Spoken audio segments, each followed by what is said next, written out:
Hello everyone, welcome back to another video on the Classical Sicilian defense. My name is Luis, I go by Garudapura online, and today we're going to be discussing the sixth move by white, being bishop e3 in the Classical Sicilian. So first off, I think that everyone in the Classical Sicilian defense realm agrees that bishop e3 is not a good move, even though it's maybe the third or fourth most popular variation. This is probably because a lot of people don't understand what they're going into, and black can simply equalize in the opening. But there's still a lot of things that we need to remember, even though it's not as dense as other variations like the Richter-Rauser or the Fischer-Stoszen. Either way, we need to know how to deal with it. So we will enter the Classical Sicilian via e4, c5, knight f3, d6, d4, c takes d4, knight takes d4, knight f6, knight c3, knight c6, and the move bishop e3. So the plan is just simply to go f3, queen d2, and long castles, to go for a typical English attack with pushing the pawns on the king side. But in this position, we have the very strong move knight g4, after which basically I can say that we've equalized as black.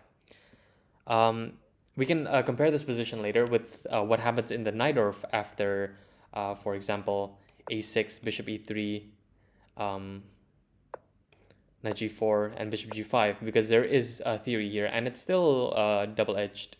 So we can definitely compare this position later with the main line that we're going to reach. So after knight c6, bishop e3, and knight g4, there are a lot of moves here. First off, one of the least played moves, but still quite frequently played, is the move queen d2. Just preparing queen takes e3.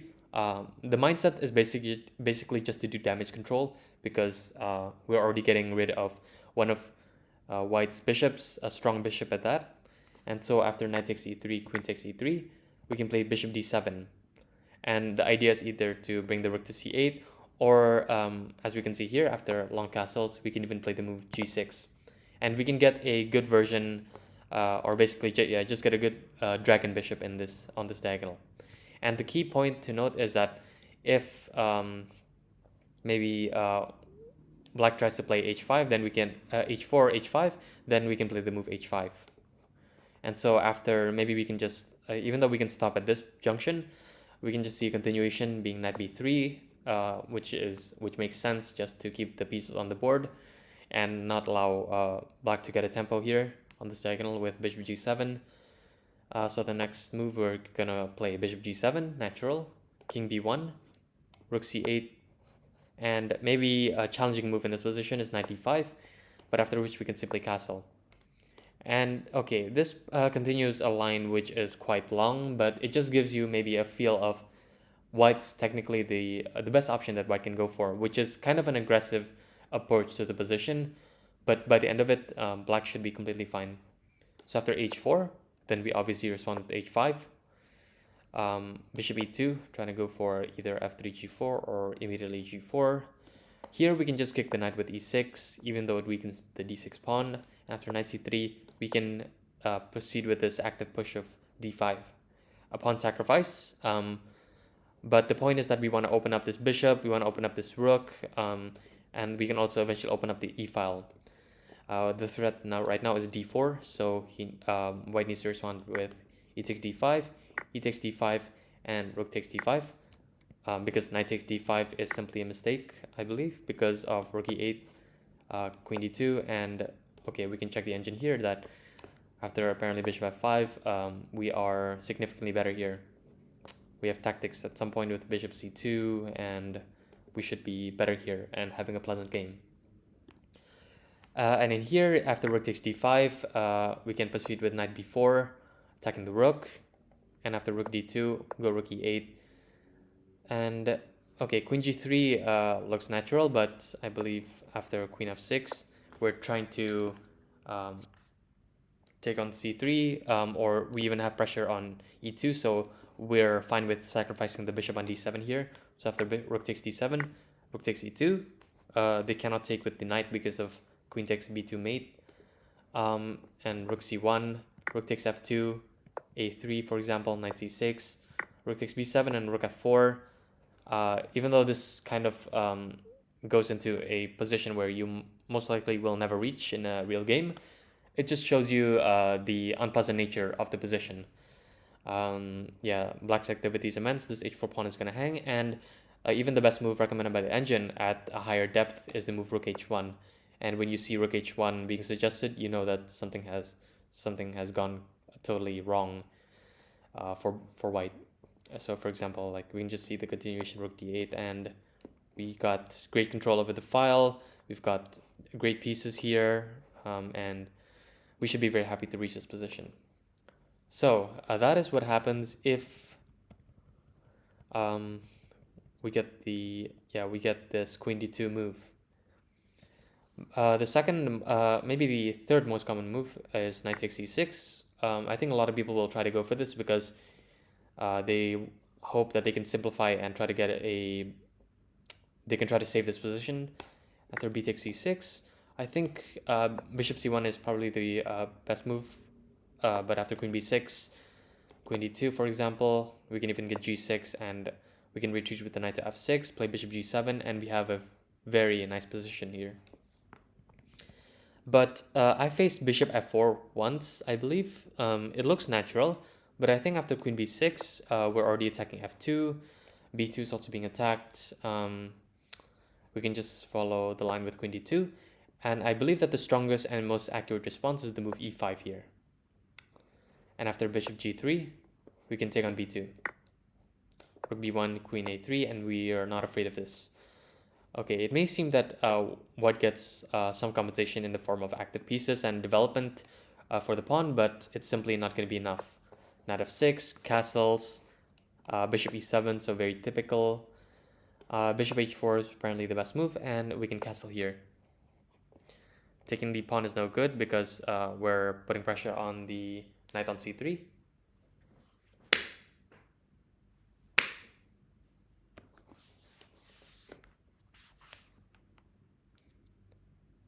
I apologize, there was a mosquito.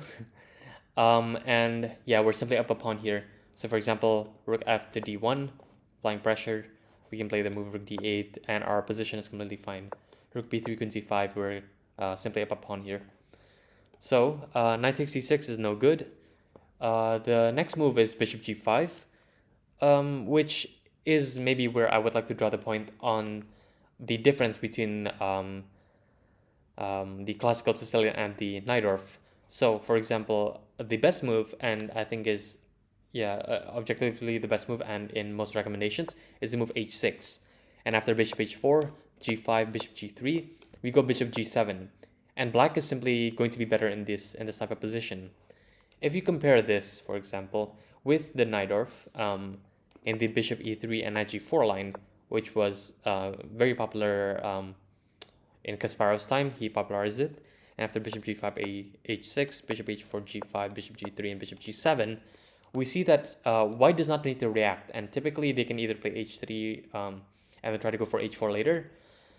But comparing this position with this position, we can see that knight c6 is actually more useful because it's putting pressure on the center, and white actually needs to react to this instead of our kind of useless move a6 in this type of position. Okay, it does have some merits, but knight c6 is a better addition to this type of position than a6.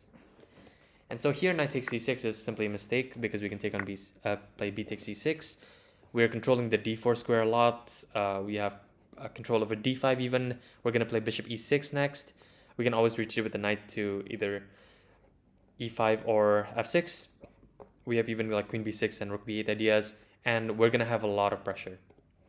And so here we can just follow a continuation. For example, f3 loses to queen b6, and due to tactical issues, they cannot take on g4. For example, f takes g4, queen b2, and these two pieces are aligned with each other, and they're going to be lost. For example, knight takes b5 even is the top recommendation, and we can simply take it. Okay, so in this position after queen b6, rook b1 is the best move, and we can play the move rook b8. And at a high depth, the computer loves this. Just threatening bishop takes c3, or even like queen e3, yeah, bishop takes c3 just to make use of this pin. And after queen d2 being the best move, we have the move knight e3. Maybe this looks kind of odd because we're allowing ourselves to be pinned here. So bishop, in the case of bishop f2, we can play the move queen a5, putting pressure over here, threatening bishop c3 and rook takes b1. So after queen takes c3, bishop takes c3, king d1's the best move, and after queen takes a2, rook c1, and queen takes b2, we're up a load of pawns. We have a significantly more active position. White's king is still in the center, and we're gonna be mopping up this game quite quickly. So bishop f2 is no good. Let's see the best move, which is knight a4, after which we can play the move queen b4. We're happy to trade queens because we have pressure on c2. We have a very fantastic and active position here, basically. After queen b4, rook takes b4 and b3. We can just simply take on c2. And after queen d2, play knight d4.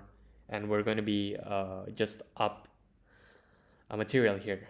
And also, this knight is badly placed. We have bishop e6 coming, even c5 just to solidify and active bishops.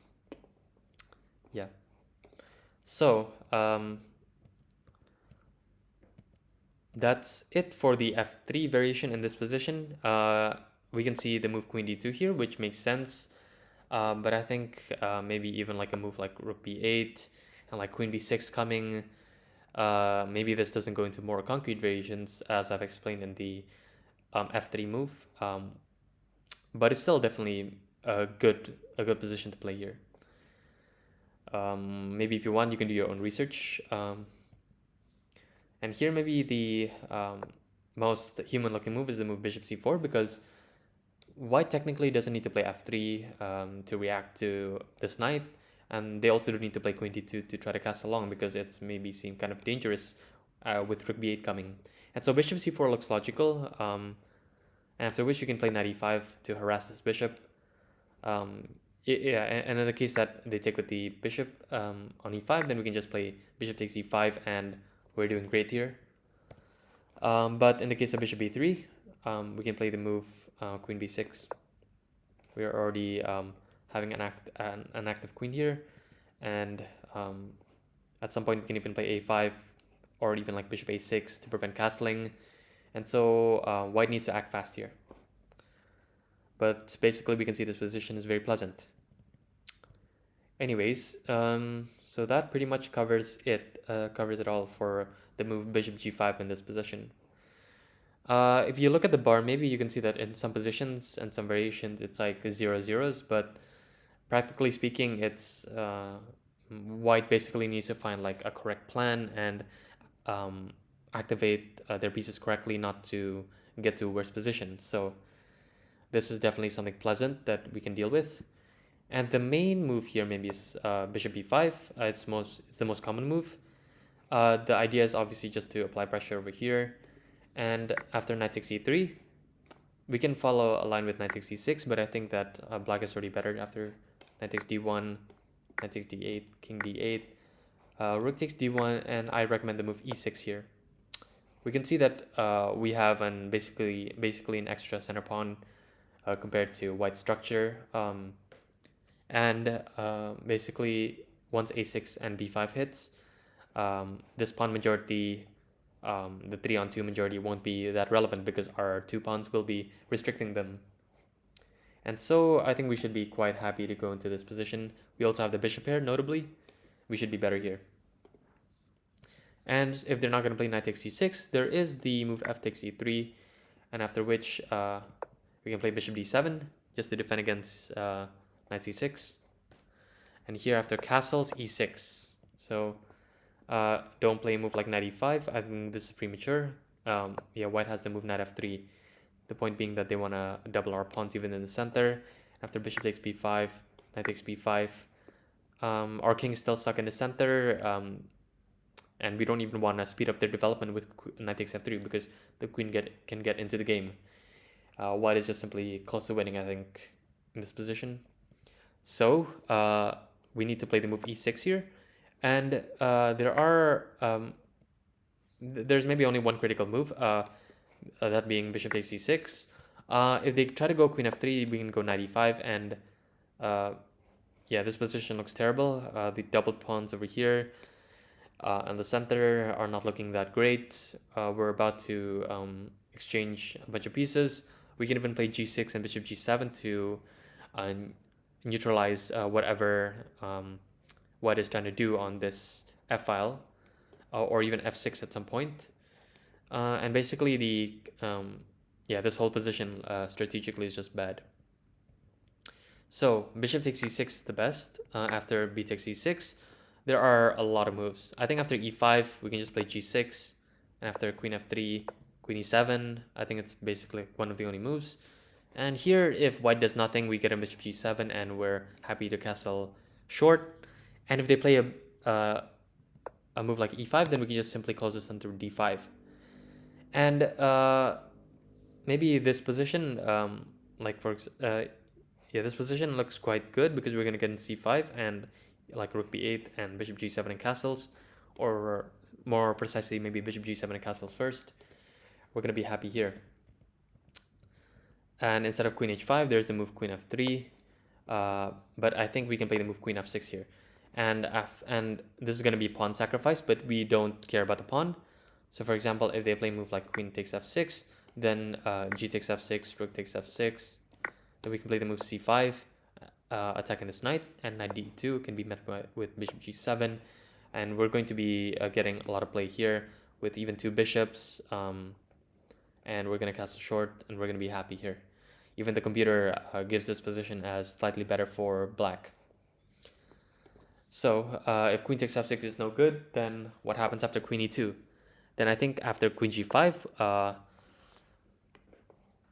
we can maybe just continue the line with, like, for example, queen f3. We can either go for the draw, or we can play queen g6 here and try to fight for the win. For example, queen e2, just trying to repeat, I guess. Then we can go bishop e7, queen a6, castles, queen b7. If they play knight takes c6, we can just take, and I think play one of the rooks in. Yeah, rook ac8, and we should be doing better here. And if queen b7, then we can we can play this move tactically. It works. Bishop g5, because we're threatening bishop e3, and bishop takes d4 here. And against rook f3, just defending. I think rook f d8, knight takes c6, bishop c6, queen c6. Either rook a b8 or bishop f6 looks completely fine here. Yeah, but we don't need to proceed from here. Basically, this position looks great for black with an active bishop. White has these terrible double pawns, and we have active rooks. So we're going to be happy there. And what if in this position rook f3? This seems natural, the most natural, I think. Just trying to get an attack here. Sam Shackland recommends queen d8 here just to prepare f6. For example, like I think rook f1, f6, rook g3, and like g6 in this position. It's completely fine. We're gonna get bishop g7 and queen e7 if we're being attacked. And yeah, we're doing great here.